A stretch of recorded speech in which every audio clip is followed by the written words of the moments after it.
All right, now we're going to tie Theo's the Possie Bugger. This is one of the first beadhead flies that ever came out, and still a fly that works pretty well today. My friend Blake Clark up in Wyoming still fishes this fly, and he always makes me laugh because I always say, "Does anybody still fish that fly?" And he says, "Yeah, I do," and then reaches into his box and he pulls some out. But this fly is really, essentially by today's standards, what you would call something very similar to a soft tackle hare's ear, but it's tied with Australian possum, and it has the distinct honor, I guess it is, of being the first beadhead version of this, or of this kind of thing anyway. So we're going to start with the Tiemco 5262, and I've got a, I think it's a 1/8 inch bead. Yep, 1/8 inch gold bead. I'm going to use tungsten. When beadheads first came out, they were only brass, and just sort of as a matter of history, I remember when beadheads first came out, the first beads that were marketed by Theo, the beads were not counter drilled, so you actually had to bend the gap of the hook open a little bit to get them to go up around the bend. So made some strides since then, but these days we've got counter drilled beads that make the job a little bit easier. And I'm going to start with a 1/8 inch gold on this. This is a size 12 hook. I'm going to take some 15 thousandths lead wire, and I'm going to make quite a few wraps, probably 18 wraps. I've already lost count, so I'm just going to wrap darn near all the way up to that bead. And then I'll break those ends off, and toss those, and then I'm going to push that lead up into the back of the bead. And you can see with that counter drill, that helps to center that bead.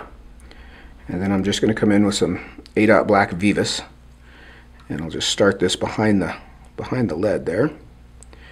And I'm just going to wrap forward over the lead, just anchoring that in place. Not really trying to cover it, just anchoring it in place. So the tail on this fly, most of this fly is made of Australian possum, and Australian possum is somewhat hard to find these days. Brent at Umpqua found me maybe the last existing hide of Australian possum laying around. I'm sure I have one at home, and mine, this one is sort of a gray color. The one I had was a little bit more tan, so I think there were maybe two color phases of this critter, but apparently they're exceedingly vicious and will tear your arm off or something like that, because there's not very many of them, very many hides left in the world. I don't think it's an endangered critter by any stretch, but it is hard to come by. So what I'm going to do here is I'm going to take, I'm kind of up toward the face of the critter. There's some little bit shorter hair up in here, and I'm going to cut a little tuft of this out, and we're going to make this into the tail. I'll hold this up. You can see I've got far more than I really need for the tail of this fly, but I'm going to just take a little bunch of that fur, and I'll set the rest aside for the next one, and just bundle that into a nice little tuft, like so.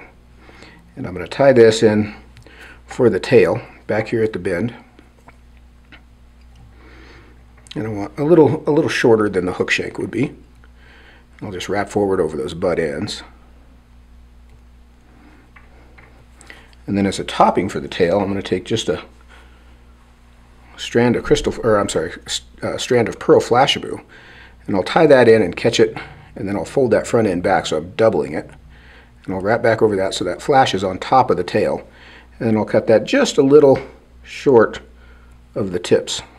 And I'm going to save that strand here, because now I'm going to tie it in for my rib. So I'm going to take that same pearl flashaboo and tie that in for my rib, right down to the bend of the hook. So now I'm going to take some of the longer fur, and this piece I've cut more out of the center of the hide. And I'm going to take a bit of this, and you could certainly mix this up in your dubbing blender or with a can of air to mix it up into a little bit coarser dubbing, or a little bit more mixed dubbing, or you could just mix it in your hands. I'm going to try a little bit of this shorter stuff in there too, and you'll see hare's ear would make a really nice substitute for this Australian possum. It's a very similar hair. This is very soft stuff. It's like long rabbit. I'm going to have to kind of dig in to see how available this stuff is these days, because I could actually think of a few things I could use this for. But I'm going to take this possum dubbing now, and I'm going to start to dub it down on the thread. And I want to build a fairly fat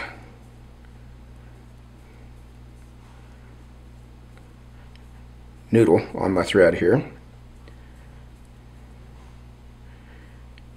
And hopefully I got enough off that hide to do that. If not, Lord knows I've got the whole hide.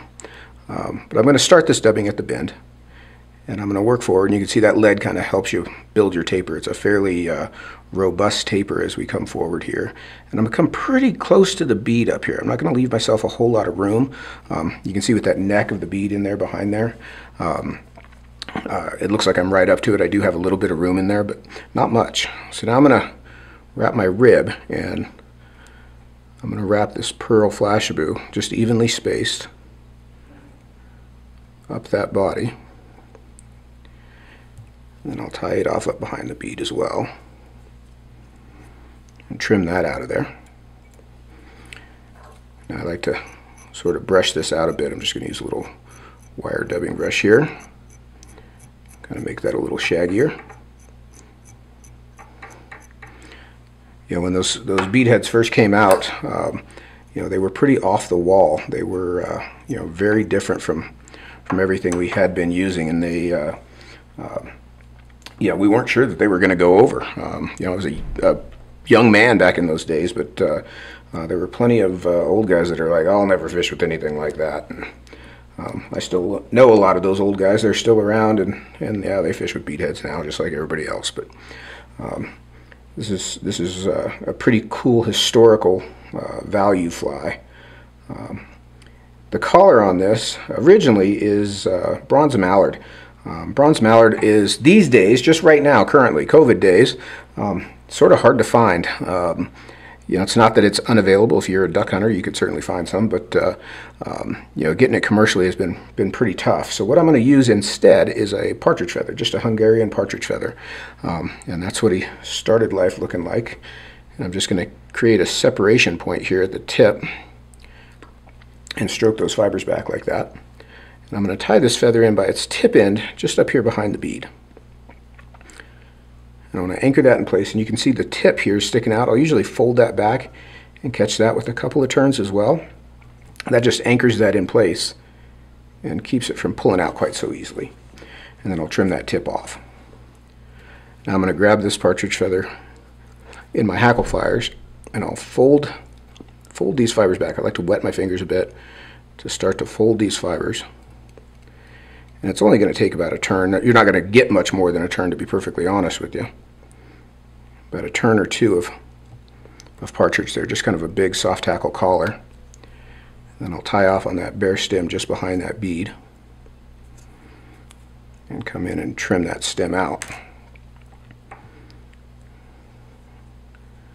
Just to anchor that last little bit of stem down there. And then the collar, I'm just going to use some Black Rabbit for. Theo's original recipe called for Australian possum from the back, and this hide just is not very variegated. It's fairly kind of gray, mottled gray color all the way through. So the fly had a pretty dark collar, so I'm just going to use some Black Rabbit here, and I'm going to dub this on up here behind the bead. And I don't want to push that collar back too much. I'm just going to dub a little head there.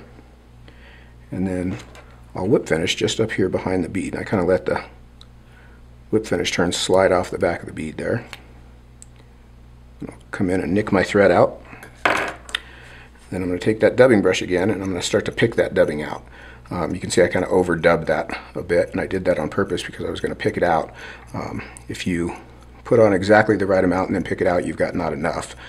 So you want to overdub a little bit with that black dubbing, and then pick that out and kind of let it bleed into the collar. And there's our Possie Bugger. Kind of a cool little fly, nondescript. Certainly you could take this fly out today and catch fish on it. This is a buggy little critter, but that was one of the very first beadhead flies to ever exist that any of us knew about. So there's Theo's Possie Bugger. change the world right there. So don't think you can't do it too. Thanks for watching. I'm Charlie Craven.